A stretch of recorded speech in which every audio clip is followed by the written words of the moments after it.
D'Lo Brown, color commentator for Impact Wrestling. And right here, right now, you are listening to Live and in Color with my dog, Wolfie D. You better recognize.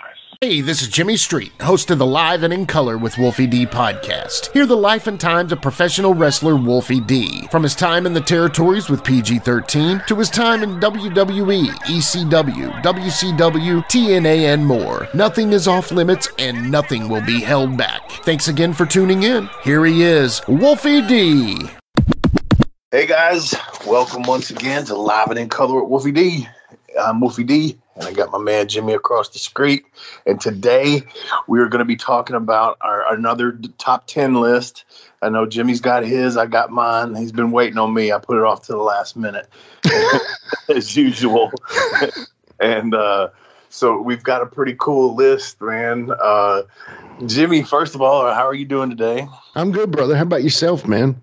I'm doing all right. Just finished building another Halloween prop, my big giant werewolf.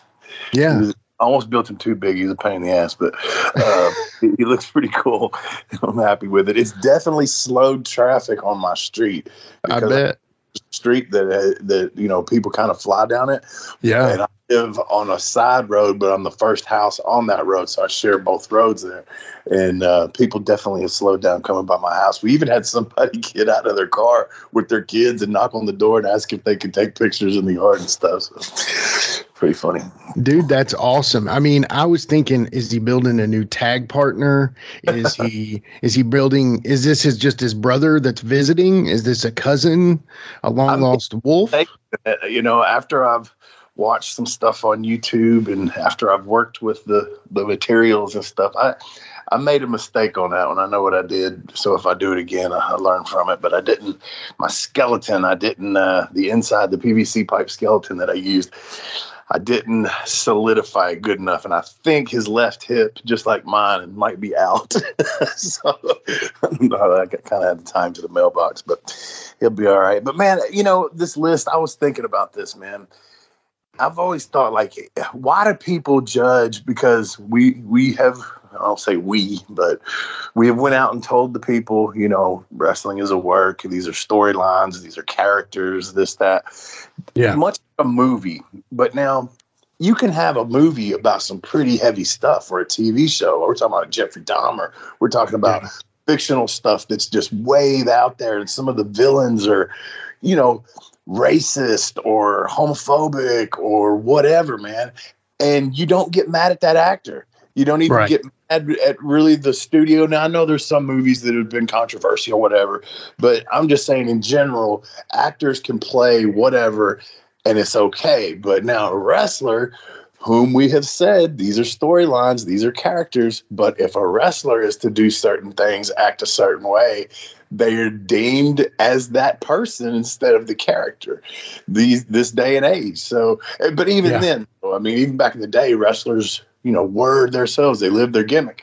So why is there that separation still, do you think? I mean, I was thinking that exact same thing. So there are definitely things on my list that I would not cancel, okay? Sure.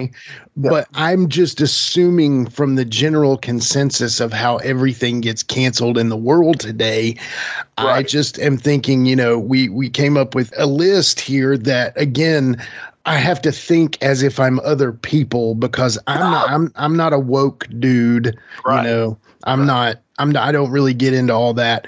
And I see the idea of free speech in the First Amendment. I don't think anybody should go out and do something hateful.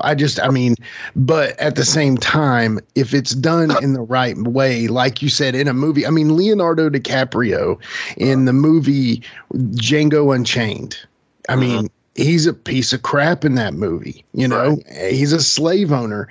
And at the same time, that's one of the least popular people on the planet as far as history goes.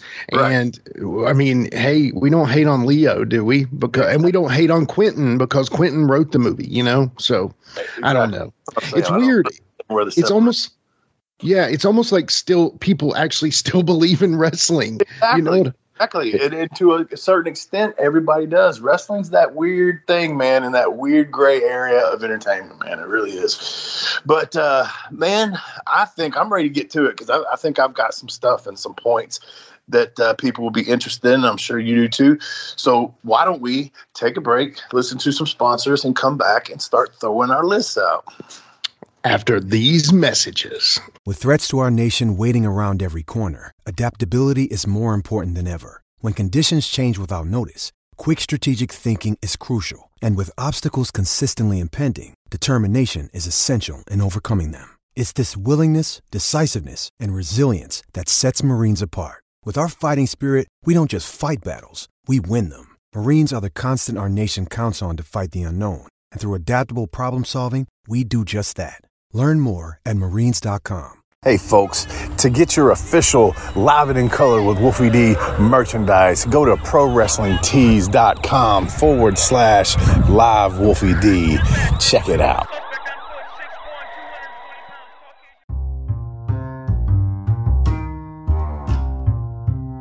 If you're listening to Live and in Color with Wolfie D on Apple Podcast and like what you're hearing, go ahead and leave a 5-star rating. And while you're at it, write a review. Tell us what you liked. Tell us what you'd like to hear in the future. It's very important to us and always appreciated. Thanks again. All right, we're back, and we are ready to throw these controversial gimmicks, angles, characters in professional wrestling that have happened in the past that would probably either be canceled or someone would go, we can't do that.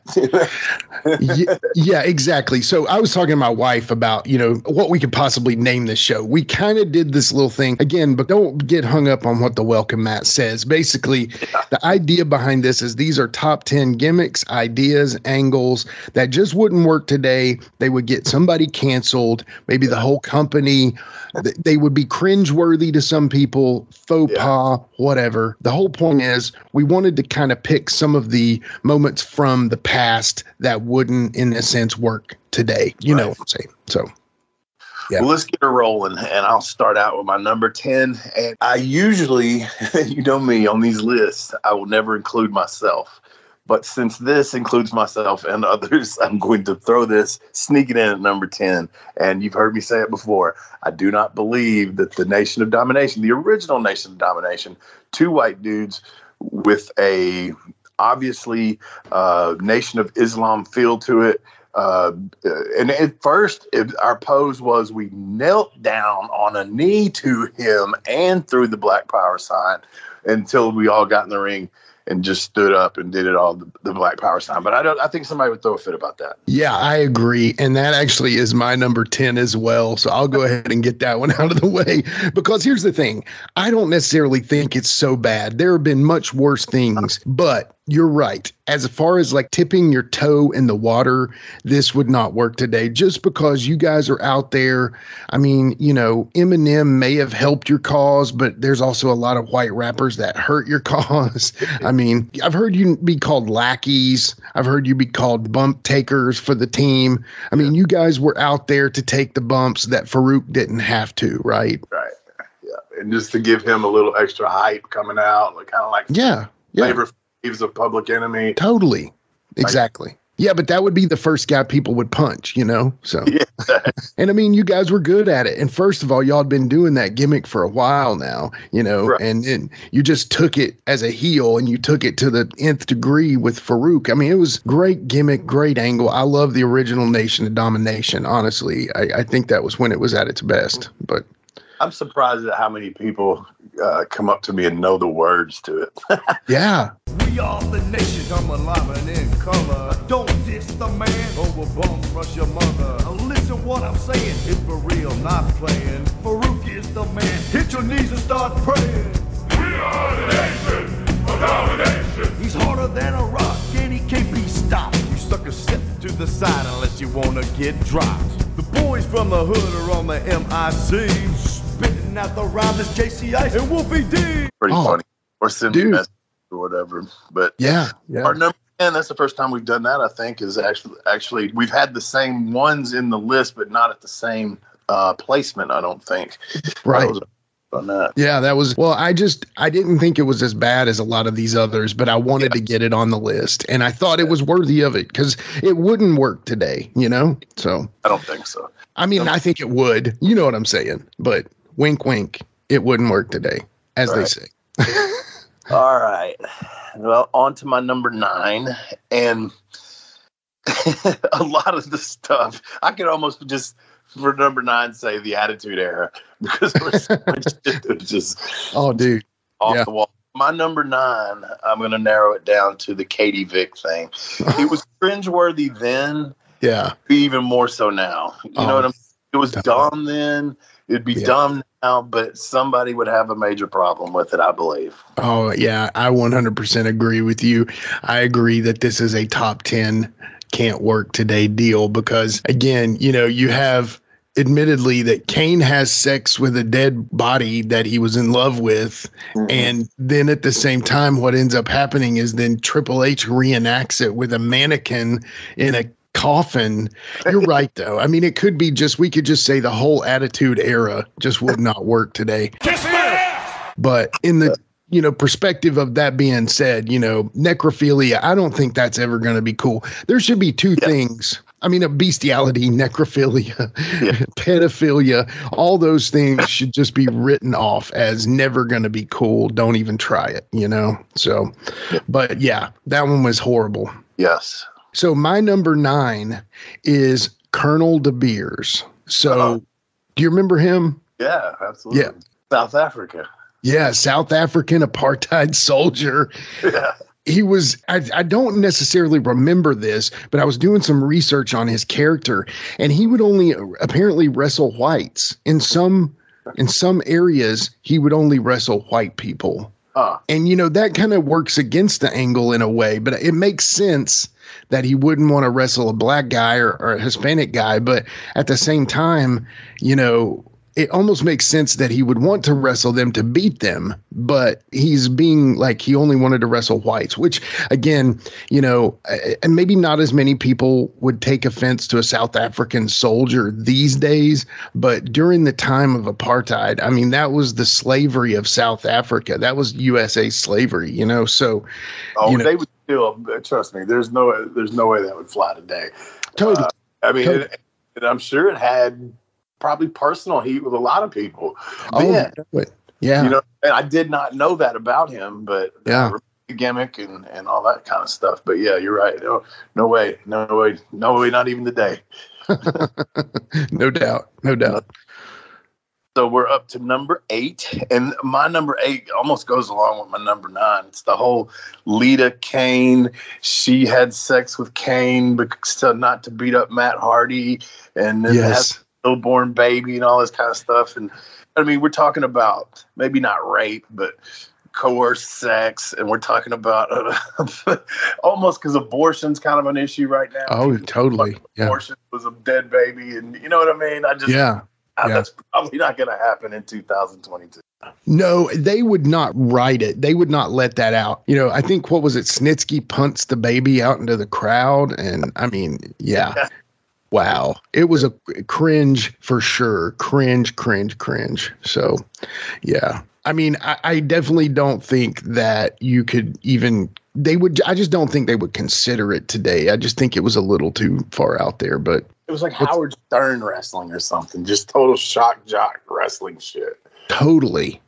Absolutely. Just shock. That's it. Yeah. What's the craziest shit we could do? Yeah, you're exactly right. Yeah. Well, this one will be quick because we discussed it already, but the number 8 is Katie Vick, necrophilia, Kane and Triple H. I mean, obviously,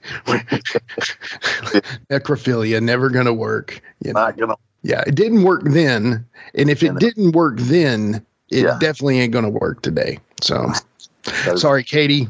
Sorry, Necro Butcher. So, yeah. We are at number 7? Number 7. All right. My number 7 is, I don't know how to call it. I'm just going to say stuff like the Billy and Chuck wedding, the Rainbow Express, possibly Adrian Street, and possibly Gold Dust in his very original form. Right. Right. The LGT, I can't even remember all those letters, and I don't understand why they can't come up. I have nothing against the community except for the fact that they won't come up with a name. I cannot remember all those letters. I know. It's like the alphabet jumbled up, all 26 letters. But that community, the LBGT is Q. Did I get it? I don't know. I think. But you can't mess with that kind of stuff now, especially if the wrestlers are not gay. You know, I just don't. Yes, that was what I was going to add, because, you know, there was Adrian Street. He's straight. He's got a wife many years. Adorable Adrian Adonis. He was straight as far as I know.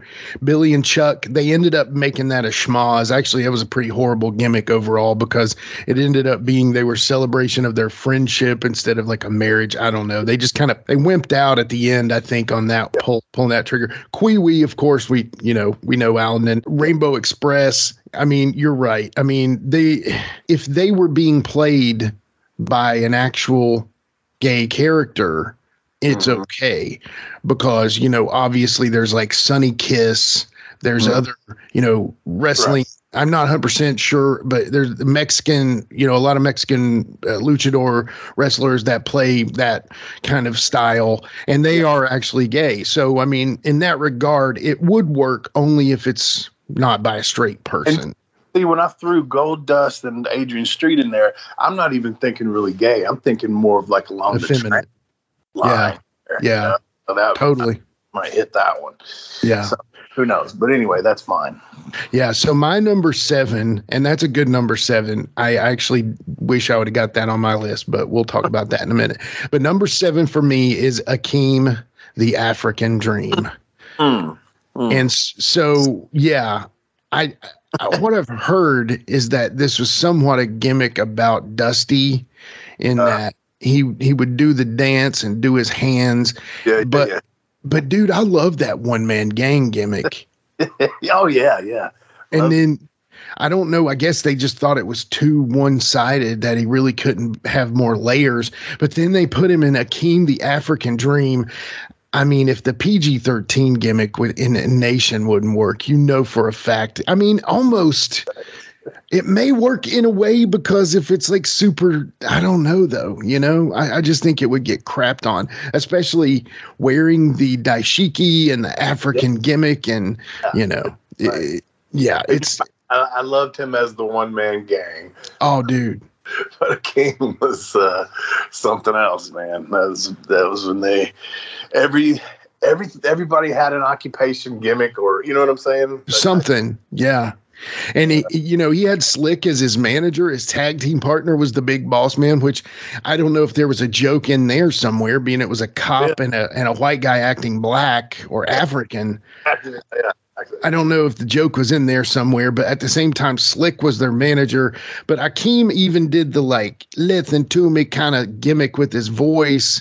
I don't know. It's just one of them things that wouldn't make it today, I don't think. So yeah. Go up to number 6. Now this one is a specific angle with 2 specific people that I recall as a kid. Rick Rude and Lawler had an angle, and Rude was sending in like videos from a hotel room of where he was. I can't remember what the valet's name was. And like she had been beaten, obviously, and he was kind of holding her, like kidnapping her, holding her hostage and shit, and sending these videos in. I'm pretty sure it was Lawler he was working. Dark Journey? Was it Dark Journey? Was it Dark? No, I don't think so. I apologize. I can't remember. But at any rate, that holding a woman hostage and rape and domestic abuse wouldn't play very well today, I don't think. No, it would not. And to be honest, I mean, it probably doesn't need to work today. I mean, I don't know. It worked then, and maybe, I don't know. I'm weird. I'm not weird. I just don't really, I don't think rape should be, you know, that one is even too far from, that one is even too far from my sense of humor, you know. So we just lost listeners after I said that one is too far for me. I wish I could remember more about that, but yeah, man, Rick Rude and Lawler though. Can we just get a appreciation post for those guys? You know, I think sure it was. Yeah, he was trying to rescue her or whatever to find out where she was. Or, I don't know. Yeah. I can't remember all of it. I may be off, but I do remember the videos of him sending them in. You know, where he was holding her at a hotel room and she was all black eyed and shit. Yeah. But, do you think that it was part of the time, or do you think Memphis could get away with more stuff because they were a little more centralized? Do you know? Because, man, Dave Brown would be on you so quick if you were doing something. I told you I used the word turd and he about killed me. And so it was like stuff had to go past Dave to be on. Okay. So he knew it was coming there. So that was just. Yeah, that makes sense. Okay, so my number 6, and I thought about this one in my mind because I didn't know if this one should go higher with the way things are these days, but my number 6 is the Brian Pillman, Stone Cold Steve Austin gun angle, where Stone Cold, they're in an angle together, amazing angle working together, and Steve breaks into Brian's house or he's causing a ruckus. Do you remember any of this? Oh, yeah, I remember that. And what I don't like about that, because I thought about putting that on my list and I didn't, but the reason is it was almost so over the top and blatantly, I mean, it was phony. Everybody knew it was phony. He didn't really sure. But so there's that element to it, but also the pulling a gun on somebody on there. But back to our original conversation at the beginning of the show, they could do that in a movie, and that's what they were doing, was kind of making like a movie. And I always hate it when vignettes are one thing. If you're in the arena, to me, you know, of course there could be a camera around at all times to catch these things that are happening backstage and blah, blah, blah. And unless you do some sort of deal where you like acknowledge that the camera is there and the cameraman and, hey, come to my house or whatever, come with me. And so I don't recall if they did that on that, but to catch a scene like that with no acknowledgement of the cameraman makes it like a movie. And to me, that just puts it on a whole different level of detaching it from what wrestling is supposed to be. Yeah, I see your point, because then it takes out the element where if it's in the arena and there's a camera there and, you know, there's supposed to be a camera there, but having a cameraman chilling in Brian Pillman's home when Stone Cold is just randomly breaking in. Right. And then, you know, because we all wish we had a camera on any kind of break-in if you ever had a home that's kind of broken into. What I'm saying was, and I don't remember where they did this, you might, but if Pillman would have, you know, come on, follow me with the cameraman, that would have changed all of it right there. I don't know if they did that. I don't remember. No. At any rate, the whole pulling the gun thing is probably not the best idea. It's not going to work today, not with all the kids watching. And, you know, even if they're going to drop the PG rating and drop it a little bit further down the, you know, PG-13 lane, again, the gun is never going to pop off now. And, you know, and again, that just kind of shows you also what a one-of-a-kind time Brian Pillman and Stone Cold were able to have with one another. Yeah. And two guys that'll never be able to be replaced for sure. So, well, Wolfie, I think that's pretty much it for our bottom 5. How about we do this? We take a little break, listen to some commercials, and we'll be right back after these messages. All right. Let's take a quick time out and get a word from one of my dope-ass sponsors, and we'll be right back with more Live and in Color with Wolfie D.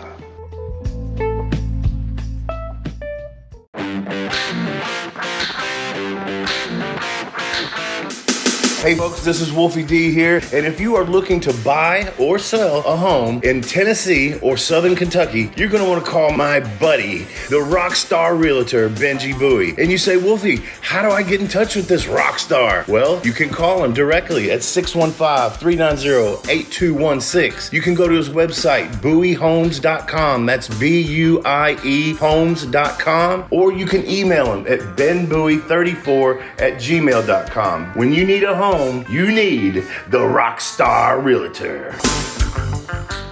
Benji is a member of Exit Realty's Garden Gate team in Gallatin, Tennessee. Support for Live and in Color with Wolfie D is brought to you by Manscaped, who is the best in men's below-the-waist grooming.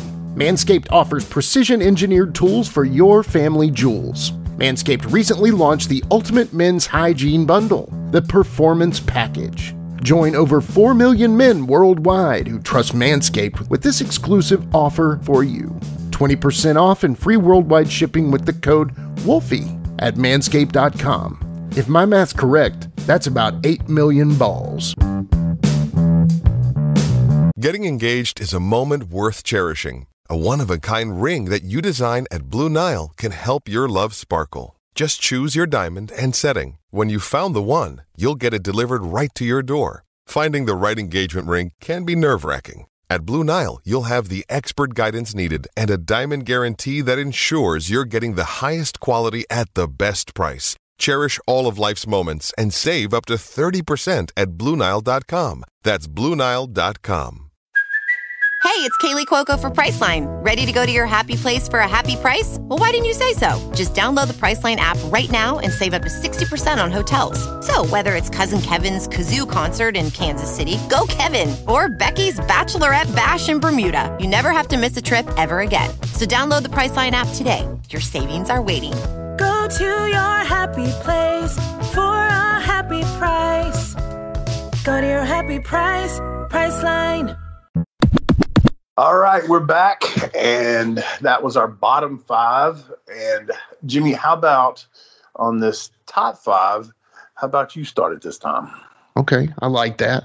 I deferred. I'm kicking to you. You kick to me. I like it. That makes sense. Okay, well, I'm going to start it off big here. So my number 5, and we discussed this the other night, Kamala the Ugandan giant. Mm-hmm. I mean, you know, it made famous in Memphis, that awesome entry from the water of Jerry Jarrett's pond of his mansion. Looked like he was in the woods of Africa. He's got a holder named Friday. He's like an adventurer or whatever. Kamala is this Ugandan slave, essentially. Yeah. And they bring him up to fight. Please forgive me if this is not PC, but this is kind of the show that we're on today. Is he a mandingo? Yeah. I mean, the wild man in the African jungle that they have captured, tamed like an animal. And that's what, he's like the animal tamer. Yeah. And so, and his name is James Harris, and he's, from Mississippi, I think he was, rest in peace. And ended up being a truck driver and all that. Did you know Kamala? I never met him, man. I never met him. And if anybody's not heard, it's on YouTube. There's a song that he sings. I cannot remember the name of it. I guarantee if you search funny Kamala song on YouTube, it will come up. It's about Pat Patterson and about everybody up there was gay and all this kind of stuff. I forget it. It's something like stroking and moving or something. I can't remember, man, but it's funny as hell.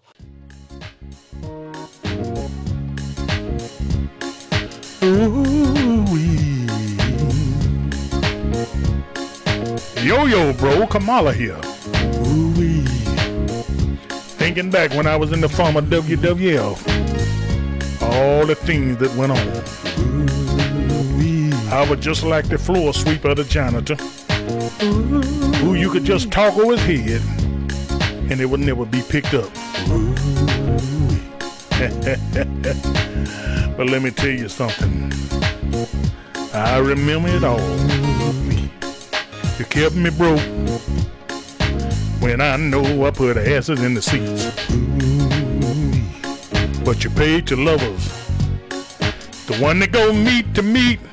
Your drug test a sham. You let who you want pass. Now Steve been there for 25 years. A damn sure piece of ass.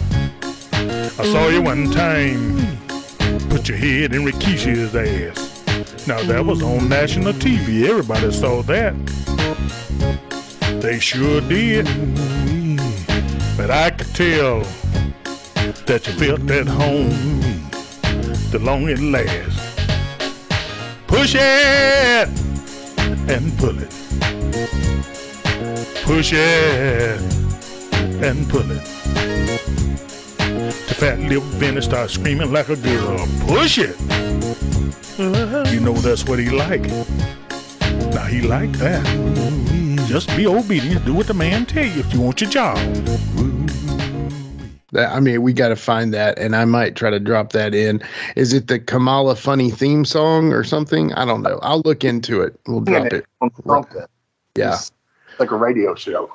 Yeah. But at any rate, so your number 5 was Kamala, and we done talked about that. All right, so my number 5. All right, my number 5, and I'm going to include something here. My number 5 is Robert Fuller. Doing the Southern plantation owner guy, basically, is what that was. Man, and he managed Harlem Heat. Yeah.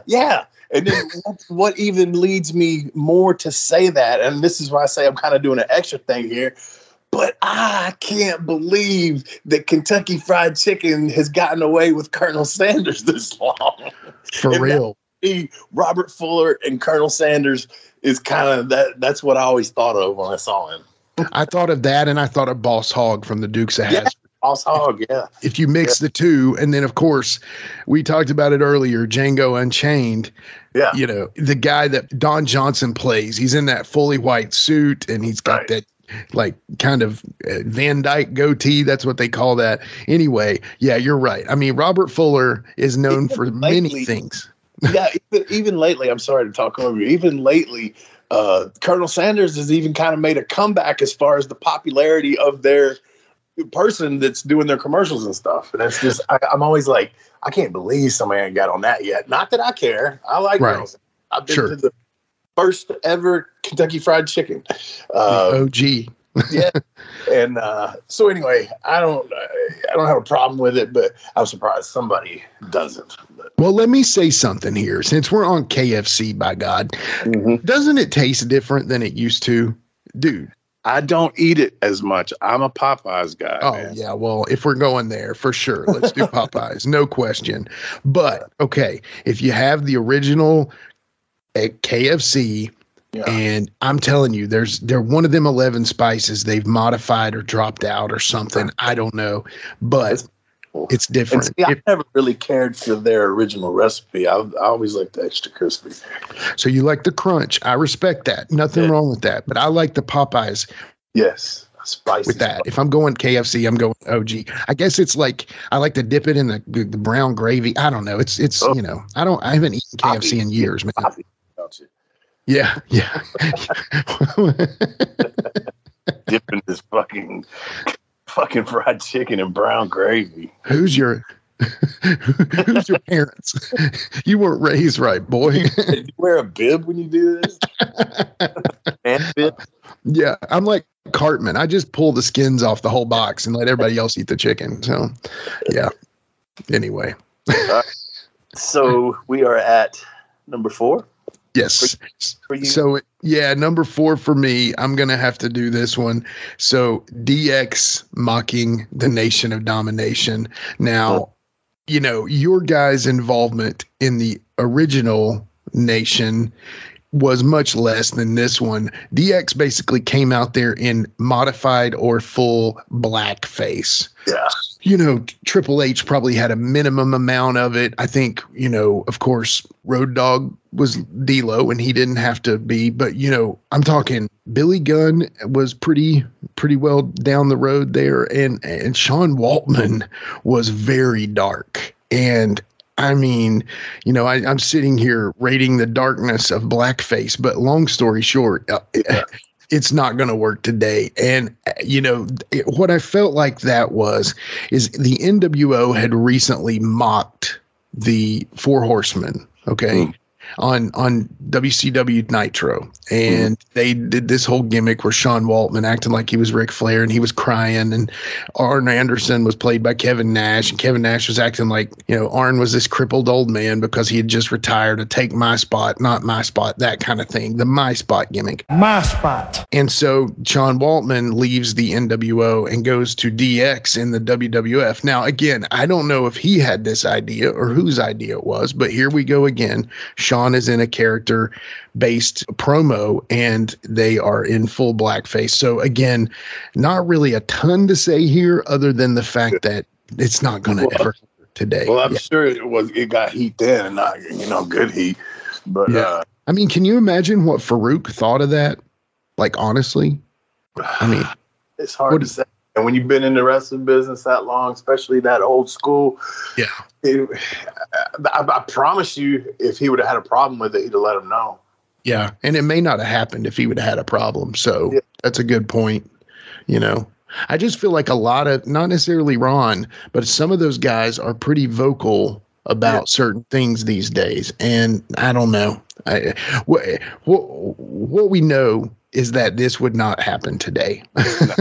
So, yeah. Without a doubt. Yeah. So, let's see. Where am I at? Number four. All right. My number 4, for a number of reasons, I've got the angle where they had Hawk being an alcoholic.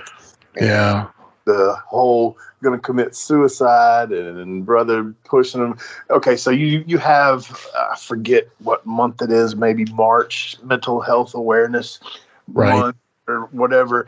And you're also talking about, you know, addiction, and, you know, people got to understand it's a mental health issue. It's not that your problem is the drugs. Your problem is other things. You just mask it with the drugs. Exactly. Yeah. Especially with him suffering from that, it's kind of like a slap in his face, in my opinion, to make him go out there and portray that, you know. And at the same time, it's like they were making fun of it, which, you know, I've dealt with it, and it's not funny, you know. No, it's not. Yeah. Yeah, I don't think that was cool. Yeah, and it's tricky too, because, you know, if you they also did that with Scott Hall, you know, and they did this gimmick where Scott Hall was actually bringing like a liquor drink to the ring. And I mean, I know they've played angles. I know like Lawler did a gimmick with Jake where he basically was pouring Jack Daniels down his throat. Now, whether it was gimmicked Jack, I'm sure it was. Right. You know, CM Punk and Jericho did a similar gimmick where CM Punk is a straight edge and he gets liquor poured all over him. But this one was specific to the fact that it was making fun of Hawk's situation, which, you know, it felt like they were trying to help him around that time. But at the same time, then you smack somebody in the face with that. It just, I don't know. That's, to me, when reality and wrestling never really worked for me. Again, it's Hawk, though. You know? That just shows you, too. All those ones you said, like Jake had a problem, so they're doing it to him. And who was the other that? Hall, Scott Hall. Yeah. Yeah. So here again, those are real life situations. But I promise you, each one of those guys obviously had to say yes and went out there and executed what they were asked to do. Now, is that right? They got them by the balls, you know? Right. You do this, or you can go sit at home till you get better, or, you know, or you can just go sit at home. You know, you don't know. And when someone is at that bottom of the barrel type mentality, you're more likely to go, yeah, I'll do something that I probably don't want to do, but I'll do it because I need the money, or I don't want to get let go, blah, blah, blah. So, okay, let's just play this, because I know that somebody out there in listener land is wanting to hear this question. Okay, you and Jamie are PG-13. You are in the position that LOD is in, and Vince McMahon or whoever comes to you and says, hey, Wolfie, we got this idea. What do you say there? Yeah, man, sitting here right now, I'd say, no way, man, I'd put myself out there like that. I have, because of the person that did it, I have, you know, some regrets on doing that documentary with that dude. Right. We don't name, but, but say it was like, years ago, still trying to have my feet in the business, trying hard, you might go for it. It's just like I said, you depends on where your mind's at that point in time and how bad you want the job. And if you feel that if you don't, you won't get that spot or whatever, man. I mean, it's tricky, I mean, because what I've understood about some of the days back in the day, basically they're like, hey, okay, we've got a list of things for Triple H, for The Rock, for Stone Cold. There are more than 20 ideas that we could do with them alone.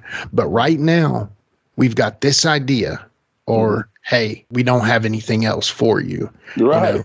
Yeah. So you run that risk, and maybe the Road Warriors were at that position. I know for a fact McMahon just never handled the Road Warriors correctly, in my opinion. They went from these badass, mean MFers, man, that could kick anybody's ass, to where they were coming out there with a puppet. And I love the Road Warriors. I feel like they did get over some there, but I never thought the LOD got its true dessert, being in the WWF. And with that being said, again, it's another perspective. They threw Draws in with it. Nothing against Draws. I hope the guy's as healthy as he can be, But I mean, this is them making fun of Hawk. And I mean, I don't think I'll ever be cool with that, Yep. Me either. Yeah. And another reason I put it there, because it was somewhat personal, because, how I felt about the Road Warriors. Oh, dude, totally. Well, I mean, my number 3, it's kind of similar to my number 4 in that the DX mocks the nation and domination and blackface. This one might be the original, is Roddy Piper in a feud with Bad News Brown. He paints himself half black. And now, when that happened, I don't remember thinking it was like a blackface deal. I don't remember feeling like he is trying to do blackface. What I felt like it was he is nuts, and he's half black, half white, but not really a race thing. More like he's insane and Piper's a nut. Now, I've heard later on the rib on him is there was something. Now, Piper is like Jake a little bit. Piper's stories are sometimes he keeps it kayfabe. You know what I'm saying? Yeah. So Piper said something that apparently the black was not, it was like permanent, but there was some kind of solution they had, and Andre poured that out and put water in it. And that was his only solution that he could get willingly or quickly.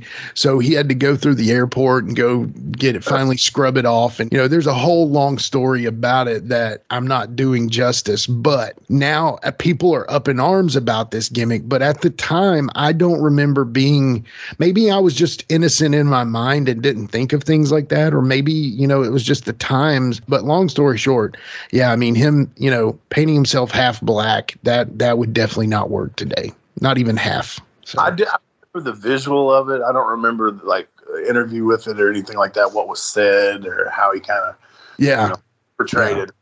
Right.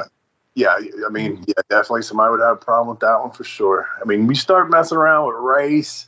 That's a big one.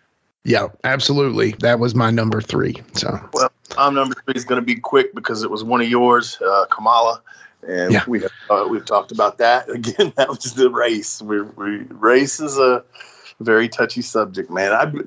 I'd hate to be a comedian these days, man, because those are the funniest jokes to me. I know.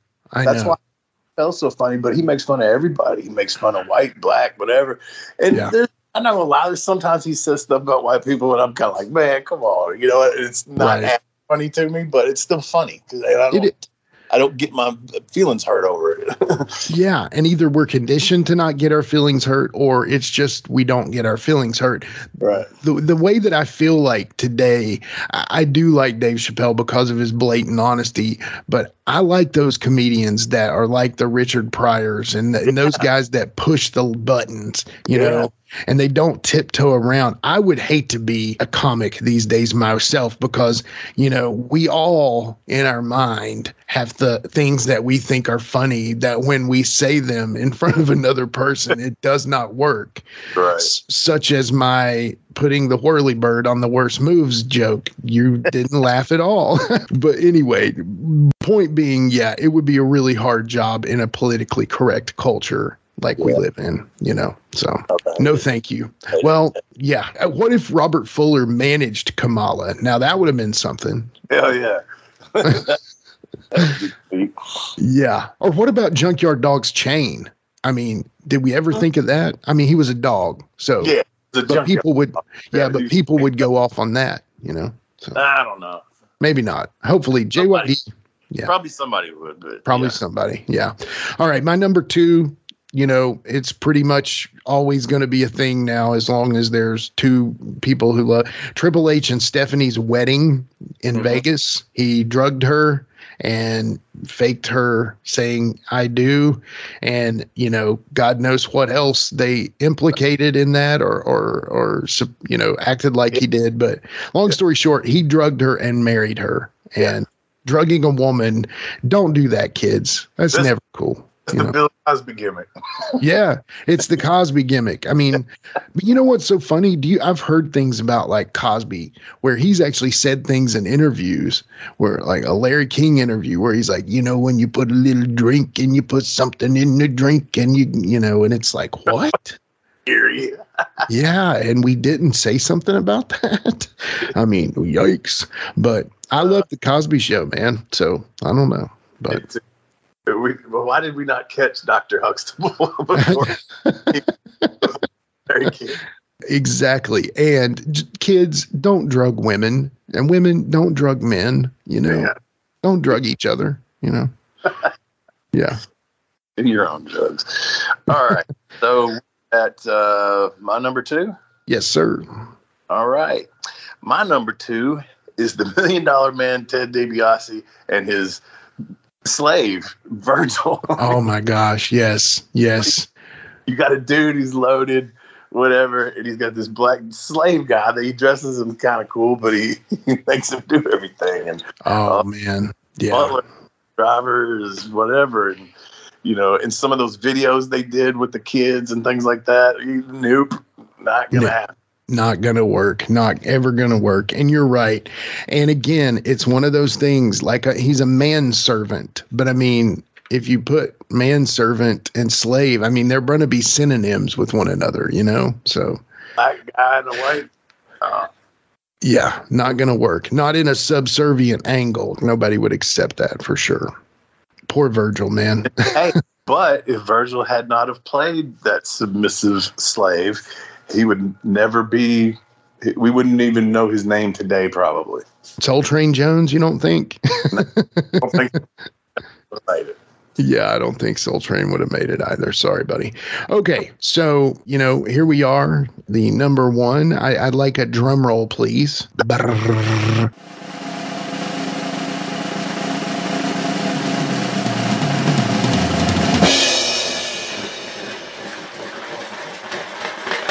Anyway, so my number 1, it's pretty much Nazi gimmicks.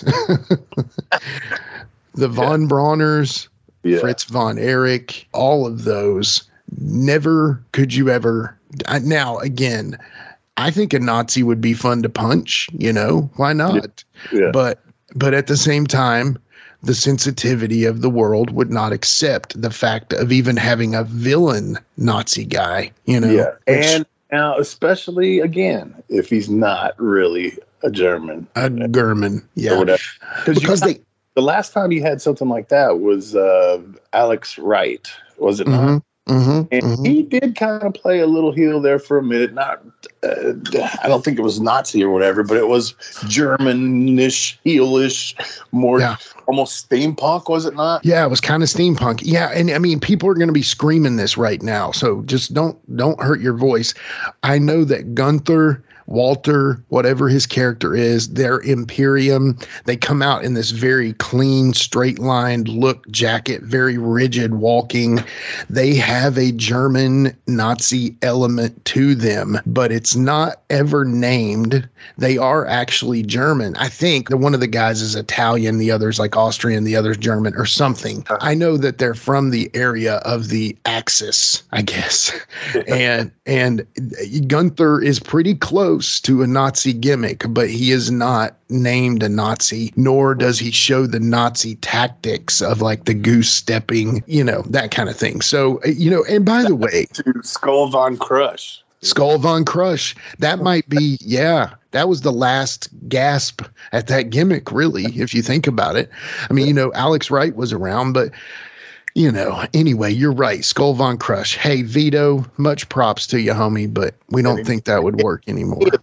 And where you're portraying something like that, but if you could pull it off in a movie, by God, no one's going to care. One person. Anyway, so that was my number one. Nazi gimmicks. Not going to work anymore.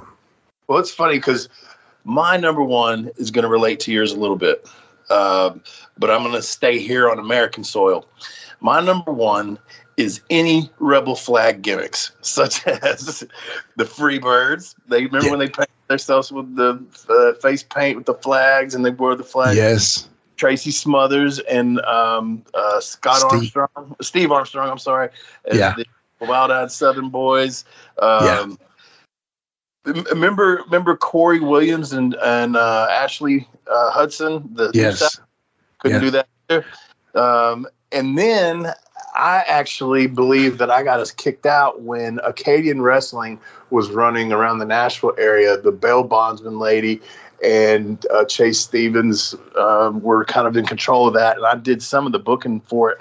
And I booked Derek King with Tracy as a team and another guy, Moonshine Manson.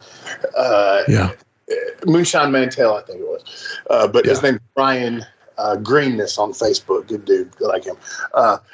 So they were all these country guys, and you got Derek King, a black guy, and he's wearing rebel flag attire. And then I had him hang everybody. Yeah. And I got us kicked out of Springfield. Was it Springfield? Yeah, it was Springfield, Tennessee. The principal, and it was packed, and the people loved the show, man. But the thing they said that made him the maddest was not necessarily Derek King wearing rebel flag or the rebel flag itself. It was that he hung me. Oh, man. Couldn't tolerate that. And so they kicked us out. Yeah, that was one step too far, Wolfie D. That was in 2016, and 2015 was really your first where the rebel flag thing started becoming a problem. And there was that guy heated up at that point when I did that, or I would have obviously thought better of it. But I did not come up with anything new there. You know what I'm saying? No. GP one. Yeah, GP 101. You're exactly right. That gimmick would not work anymore. The funny thing is I have a friend, Marion Fontaine, who runs a promotion, Old Wrestling, up in Ohio, and they act like they run as if they were in the 20s, okay? So they've got an old-timey sheriff. They've got convicts wearing the convict gimmick with the stripes. They've got, all kinds of cool stuff. They've got Ruby Soho, who's on TV now. She plays like Ruby the Riveter. All these crazy characters that are based around the 20s. Well, what's funny is on a few shows, they had Tracy Smothers come on and wrestle a bear. But it was a guy in a bear suit. Okay. It wasn't a real bear, but what's funny is, somebody in the 20s wrestled a bear, for a fact that happened. Yeah. And Tracy wrestled a bear. We all know that. Yeah. Tracy wrestled a bear. That's even funnier. But I noticed in the pictures that Tracy, he had the butcher on and he had that rebel flag on the front of it. And I said, this is happening in Ohio. Again, the southernmost northern state. The southern actingest most north anyway. And with that being said, it's almost like Tracy got a pass with it. Yeah. Other people didn't or would not. Tracy wore that shit till the day he died. Yeah. Doing the gimmick. Yeah, he didn't end that. He told me, man, people, once that shit started really going down about the the flag and everything and all that. He got some, I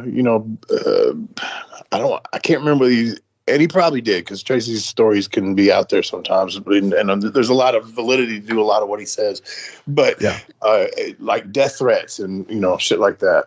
Yeah, I believe every bit of it, but I also believe that it would have taken a lot to scare Tracy. Oh yeah, exactly. Yeah. We'll have to do a show on Tracy, man, because I got some stories about Tracy. I wish we would have started doing this before he left us, but man, I got some crazy stories. There's so many people we've lost. Josephus, Tracy. I mean, so many people we've lost that I would love to have on the show, Absolutely. So, this has been another fun one. I like doing these top 10s. These are pretty fun. Yeah, man. Before we go to our next segment, I want to say some of my honorable mentions here, okay? So I put in my honorable mentions the Adrian Street, Billy and Chuck, Kwee Wee, Rainbow Express. I also put the Virgil Gimmick. I also put the Freebirds. And so I covered all those that you said. So I'm at least on somewhat of a brainwave with you. Yeah. But the one that I think would not work as well is that Kiss My Ass Club that McMahon did, where he would bare his ass. Kiss my ass! You could just throw that whole Attitude Era into one, actually. Yeah.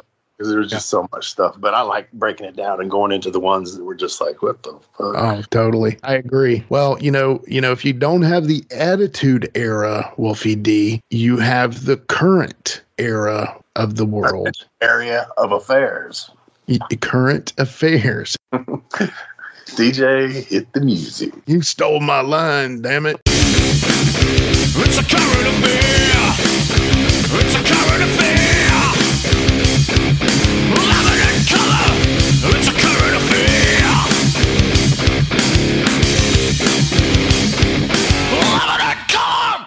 All right, we're back with Current Affairs, Wolfie D. And of course, we've had the top 10 angles, gimmicks, moments, deals that would not work today that would absolutely get you canceled. And that was a lot of fun, talking about the past and the things that just would not work in the current day. So another cool thing that's coming out that I'm kind of excited about, they are going to be talking a lot about those times in this new show on Vice from the makers of Dark Side of the Ring. I think it's executive produced by The Rock and his ex-wife. Tales from the Territories. Now, the first episode is on Memphis, and then the second episode is going to be the Lawler Kaufman angle. So it looks like they're going to tell some crazy stories. Did you watch most of the Dark Side of the Rings? Yeah, most of them. Yeah. So news coming out. I've seen the episodes. It looks like they're grabbing at straws now for stories. For stories, yeah, because it was like they couldn't really continue the dark side to be totally dark side. Yeah. But hey, we'll see. I would like for us in the next few Current Affairs, we'll cover what we see from this first couple episodes. Yeah. Because I want to see, because they've apparently said, they're going to tell all the stories that you know already from working in Memphis. There was something about Eddie Marlin. There was something about somebody else. I can't remember, but long story short, we'll see how it goes, right? I mean, there's a story. I wonder if it's the one about Eddie Marlin and when he broke his dick. There's a story that he had a morning wood and tried to push it down and heard something pop. Oh my gosh. It didn't work no more. Oh man. Straight up. I don't know. I don't know that. I never asked Eddie that question, but I've heard that one a number of times. But I'm sure it probably won't be on the Rock show. Yeah, that's user error right there, Eddie Marlin. You never do that. I mean, we've all been in high school where we're sitting in class and we get a thought of somebody and all of a sudden the girl in front of you is looking real good, and then boom, and then you got to hide that boy with your history book or something. But come on. never against the grain, right? We'll cover that, man. Yeah.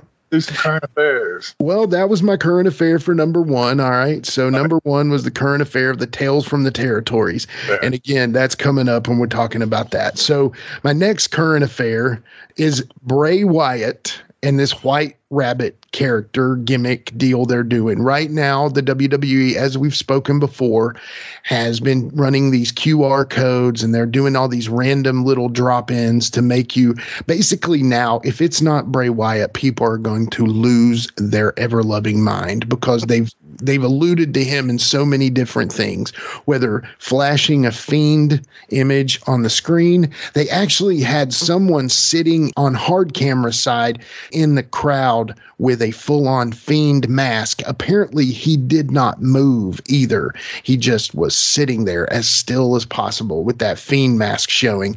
And then another person held a sign up. Now, this one is cool. Again, they've called it White Rabbit, but they had a sign up that was, saying WYYT-RABAT. So the sign said White Rabbit, I guess. And somebody that was more intelligent than I was immediately saw that if you took those words and redistributed them, you could see that it spelled out Bray Wyatt. So WYYT-RABAT.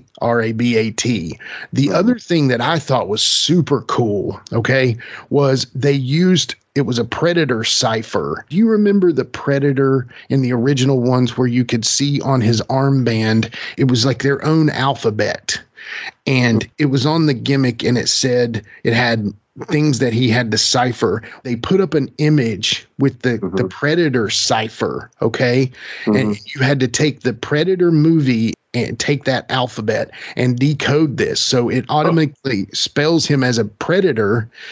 And then when you read it and you decipher it, it's about Samson and Delilah's story, which the last storyline that Bray Wyatt had was that Alexa Bliss, she screwed him over in the storyline. So they're alluding to that. So it's a former storyline. But what I loved about it was that really took some work to not only rewrite this biblical storyline with the Predator, a fictional alphabet. Whoever came up with that, that's pretty good. I like that. I hadn't seen any of that, man, but that sounds really cool. And if that is what it is, he's coming back, I mean, he'll be over like a motherfucker, man. Yeah. Keep this up for a little bit longer. He'll be over more than he was when he left. And I mean, at this point, he'll be super over, but it's to the point now that if you're over, it doesn't mean you're a good guy. You're a babyface. You're over as a heel, but you're so far over. It's just wild to me. I don't know, man. I really, it's to the point though, that if they don't pay it off like that, it's going to get ugly in my opinion. And we'll go for that. But so my third and final one is this. The talks with Roman Reigns and Logan Paul is that they feel like they will eventually need to turn Roman Reigns babyface to make him the ultimate superstar that they wish him to be. You know how they did it with Stone Cold? You know how they did it with The Rock? You know how they did it with Cena? They start out getting hated, and then that makes them the ultimate babyface. Even Lawler did it, as a villain and then turned babyface. So how do you do that properly, in your opinion? How far is too far as a heel, or do you just let the crowd do it all? I would say, because really Stone Cold was the one that started that, where he's a heel, but he's a babyface, and that was where it really started. But you've got to start a guy, I think, to get him super over. You got to start him as a heel, and there is no, I can't say that there's a real menu for it, because all you're going to do is just try to get him over as a heel. Do everything that you do. You're not going into it going, okay, we can't do that because eventually we're going to turn him. You just go full on heel, and if the people catch on to him and like him, then whatever. But there's no way that, I thought Roman, I didn't, because how I don't watch it that closely. I thought he was a babyface. I didn't really pay attention to all that. I don't know, because because you hear his name so much. Right. But switch him back. You just go full on heel. That's all I can say about it. Really, just go full on heel, and then when you switch, you switch. Yeah, whenever the crowd starts to love the heelish tactics, then you.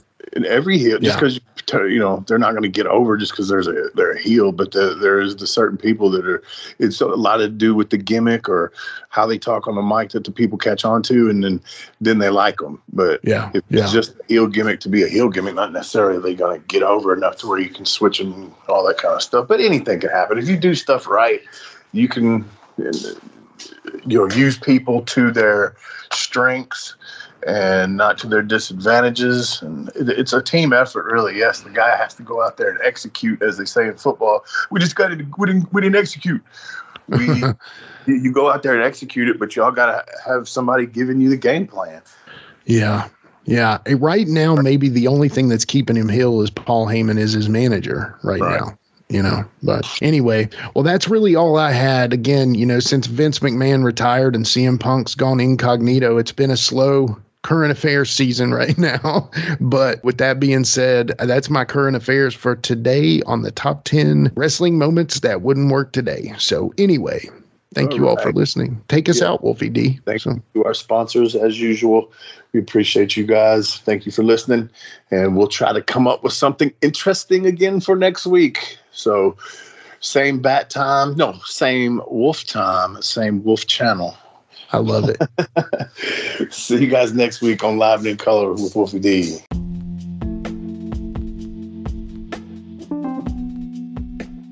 And now a word from our sponsor.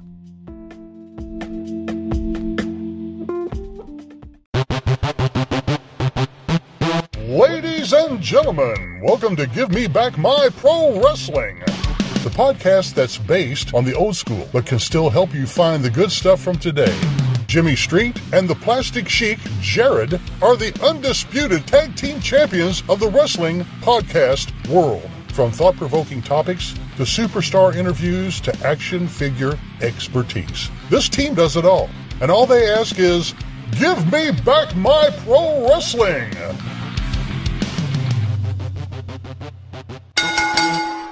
Every other Thursday, wherever you listen to podcasts.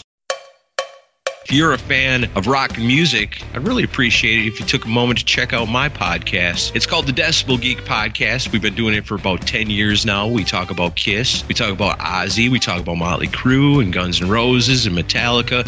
We talk about all the legends from the 60s and on, up to brand new bands that you should be hearing about today that you're not going to hear on the radio. It's Decibel Geek. Wherever you find your podcasts, you'll find us there. If you love rock and roll, I can almost guarantee you're going to love my show.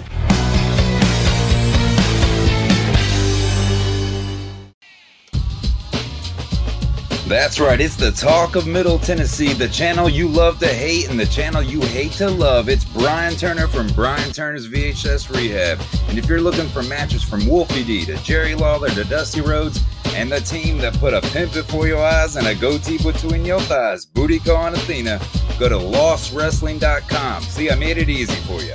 Brian Turner's VHS Rehab. Booyah.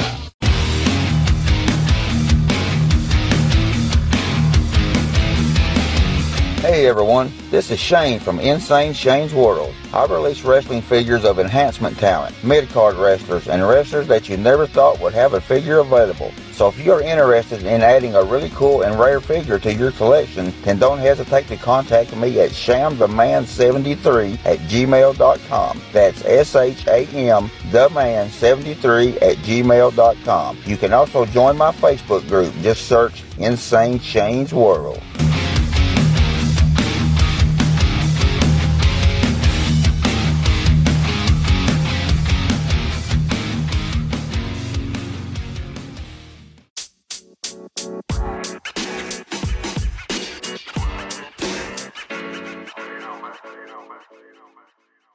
So that was another great episode. Hey, Wolfie, tell them where they can find you on social media. Jimmy, they can find me in the club, bottle full of bub. I'm just kidding. They can find me on Facebook. My personal page is Warren Wolf, WOLFE. I'm on Instagram at WarrenWolf13. You can always find us on Facebook, Twitter, Instagram, and YouTube at Live Wolfie D. Here's the thing. Wolfie always has offers for his autographed photos. He has a selection of some awesome photos from throughout his career that he will autograph and personalize any way that you want him to. Just contact him either directly at his personal Facebook page or through any one of our other pages, and we'll make sure you get in contact contact directly with Wolfie. Get those photos, right, Wolfie? Yeah, I've got some good stuff on there, to help with the podcast. Folks, if you can't get out to a show to meet Wolfie D, there's nothing like that, especially for the fans of PG-13 and Wolfie D. And before we go, you can always find me, your host, Jimmy Street, at jamesrockstreet on Twitter, Instagram, and YouTube. And hey, Jimmy, before we go real quick, I just want to add in there, from the bottom of my heart, I really appreciate, first of all, the work you've done for this podcast. You have worked your butt off. Secondly, the people that are liking the page. Beyond that, even more, is the people that are listening. And we really appreciate that. Yeah, and remember, guys, the podcast drops a new episode every Monday at noon, and our past episodes are streaming now on demand on all major podcast formats. Thanks again. I got a cap for your dome. He got a cap for your dome. I got a cap He for got your a dome. cap for your dome. For your dome. He got a cap for your dome. For your dome.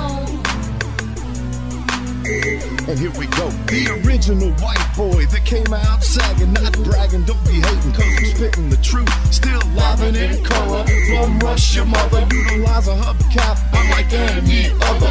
Back in the day, I was NOD, and I was P to the G, plus the 1 and the 3. In case you forgot, they call me Wolfie D. Been cloned and copied so many times, tired of suckers taking credit for what is mine. You know who you are without me name dropping. Wrestling's first white boy coming out hip hop. Been doing it like this since '92. Laid low for a while and you thought I was through. Listen real close to these rhymes that I've injected. This shit's so sick it makes your ears get infected. Mad skills, no faking, there is no one great. Cause I'm bringing more folks than Obi-Wan or later. Not here to play games, so you better beware. You don't like me, so what? I really don't care. Like time I keep ticking and I can't be stopped. You sucker step to the side unless you wanna get dropped. With my finish, I'll straight knock you out. Please allow me to tell you what it's all about. I'm gonna wind it up, then I'm driving it home. It's Wolfie D, baby. I got a cap for your dome. I got a cap for your dome. We got a cap for your dome.